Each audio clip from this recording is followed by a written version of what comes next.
Isekai is a genre that has spiked in its generation due to the amount of isekai series that air almost every anime season. There are so many shows that are isekai related, hence why it's getting so popular each time that a lot of people have definitely fallen in love with this genre.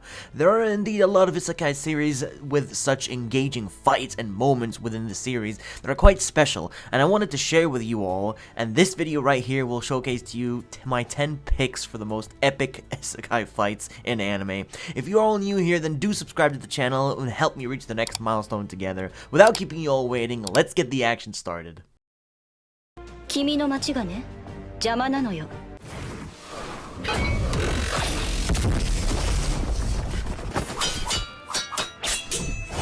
One of the more newer and recent fights in the isekai genre is Rimuru versus Hinata from That Time I Got Reincarnated as a Slime. This fight in particular stood out the most for me as it was one of the fights Rimuru was not capable of winning. Same as the fight with Demon Lord Milim, but this one was different. Since Rimuru knew he can't beat her, he mainly kept his distance and tried dodging most of her attacks before she could kill him with some very powerful moves that could have potentially ended Rimuru in an instant. Honestly, I'd have to say that a lot of the fights in this anime are so well done and purely entertaining, with great animation presented to the audience. The main reason as to why this fight took place is because Hinata was seeking revenge on Rimuru, thinking that he killed Shizu back in season 1. It was interesting to see how the fight turned out to be, and in the end Rimuru had no choice but to flee for now.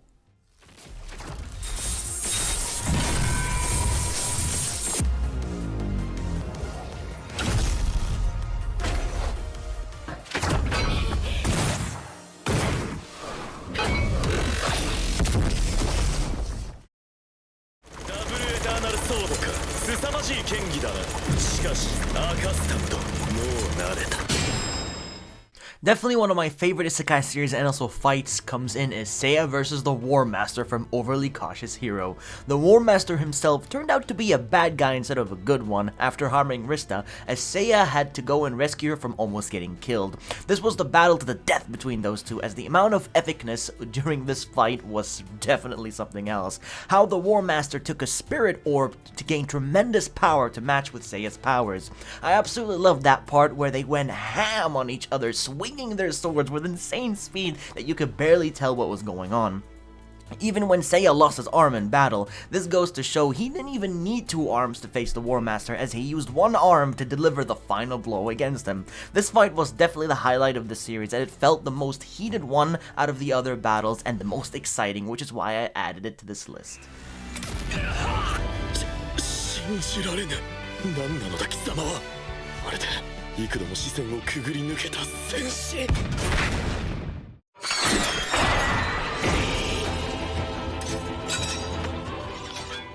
By far the best episode in ReZero Season 2, and the fight that stood out the most had to be Garfield versus Elsa. This fight got pretty bloody, but also intense, as both characters wanted to go all out and kill each other in this epic final stand. No one to interfere or come and help. This fight really showed as to why I believe Garfield is the best character in ReZero Season 2 in my opinion. Upon learning that Elsa is actually a vampire, it could heal injuries and even serious ones pretty fast, Garfield needed a way to put the Bowel Hunter down for good. Even after listening to Elsa's backstory, he gave 0 shits towards it of a sob story and threw a giant monster towards her and crushed her entire body, making it impossible for Elsa to heal, and that was the last time we ever saw her. The whole scenario of them fighting in a burning mansion was so epic. The scenery and atmosphere really added a lot into this fight, which made it so much better.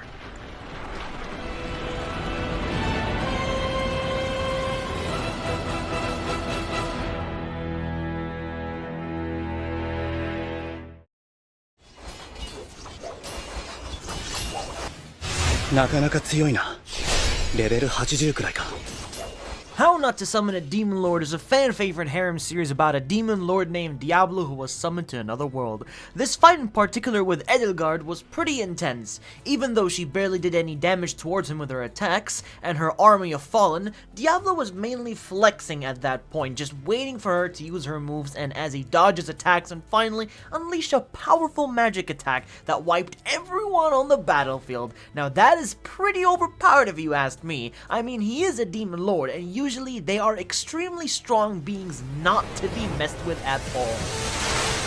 Diablo! これがダメージか。この世界に来てから初めてまともに食らったな。まともに入ったのに。ようやく実力差を悟ったか。貴様の渾身の一撃も俺に深手を負わせることはできなかったようだな。もしやどなたか笑い殺されたので。オーバーブースト。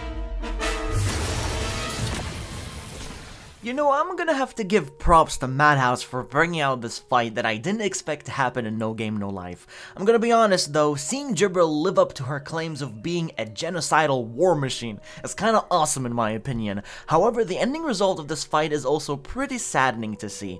I love Jibril. She is a psychotic mass murderer. Jibril is not playing any sort of role here, she was just being herself completely. Yet at the same time, it was so thrilling to see a character I enjoyed getting to show off her full power. The animation work is beautiful, and even the CGI work was good that it didn't bother me whatsoever. Even though a lot of people don't like CGI, this was done in a very fine manner. So everyone who started hating on Jibril, do remember that this is a war and this was never personal. I didn't cry in the end, I just had something in my eyes, that's all. And I'm sure you did too.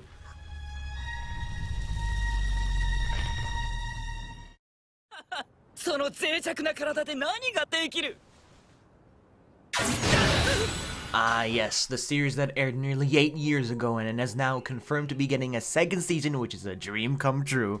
The Devil is a Part-Timer had Mao versus Sariel as the final battle of the first season, and it felt to be the more serious one as a lot of the final battles that take place in general. You can't possibly have a series end so easily without an epic battle for an isekai series that has a demon lord. Sariel is actually an angel, but more of a perverted one, and you wouldn't expect the main character of the series, who is a demon lord, a villain, to be the savior of the world who caused destruction and war in his own world. Of course, for Sariel to harm Mao's friends and take them hostage, the most likely reaction for Mao to go and save them and also beat Sariel's ass. I just love Mao's true form as a demon lord, as it's what makes him a badass, man.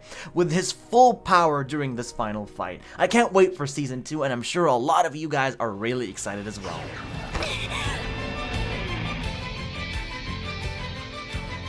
大丈夫かあんたね。はあ、もういいわよ。まあ、意地を張って死にたいならそれもいいさ。 The third season of Sword Art Online introduced possibly the greatest moment in the series when Kirito finally awakens from being a vegetable.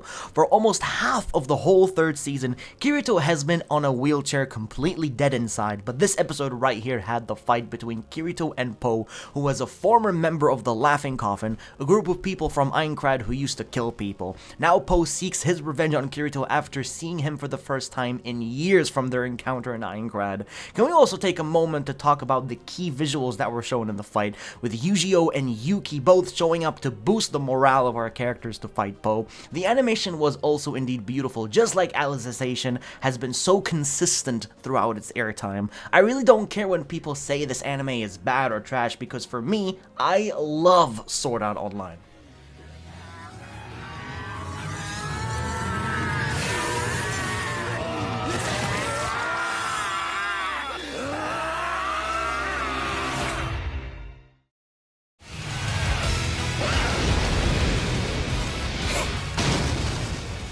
Izayoi is a character who has been blessed with insanely powerful psychic abilities to a point where he is a very overpowered protagonist within the series, and the fight between him and Laios was surely proved the point. Now the anime itself aired back in 2012, but it's still regarded as one of the better isekai series, as both the story and characters and world building are very interesting to keep following all the way. It's crazy to see how Izayoi withstood attacks while standing in the same position and not moving, to where this is simply just flexing at this point. I'm not even joking, he literally stood there most of the fight, either taking the attack or dodging in place. This is the power of his psychic abilities and strength, and no one can even touch this man.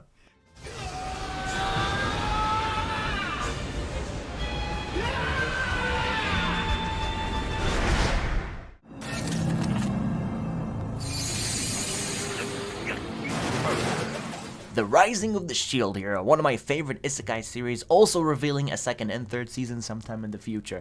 The specific fight with Naofumi and the Soul Eater was a legendary moment of the series. It's a moment where Naofumi unlocks most of the potential power that lies within his shield and uses one of his strongest skills, which is Iron Maiden.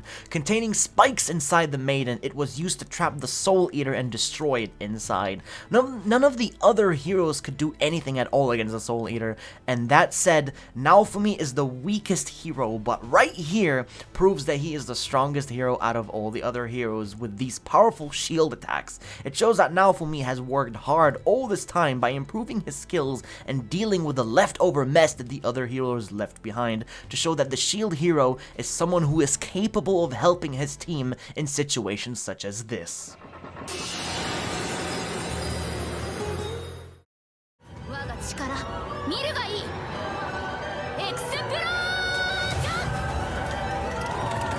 Okay, hear me out. I know what you're thinking, but I thought that this fight from the first season was pretty badass.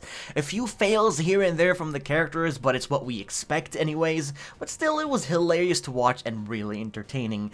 Kazuma's party face off against Verdia. The reason he came to the town is to tell people to stop casting explosions to his castle, and now a fight ended up happening in the process. Each character working together to defeat Verdia was something unique to see from the first season, as they never did that until now, and Aqua actually was pretty useful in this matter instead of being a useless goddess as always. This sequence shows how great the development from our characters and their chemistry as working together has managed to earn them quite the victory after such a funny and entertaining battle.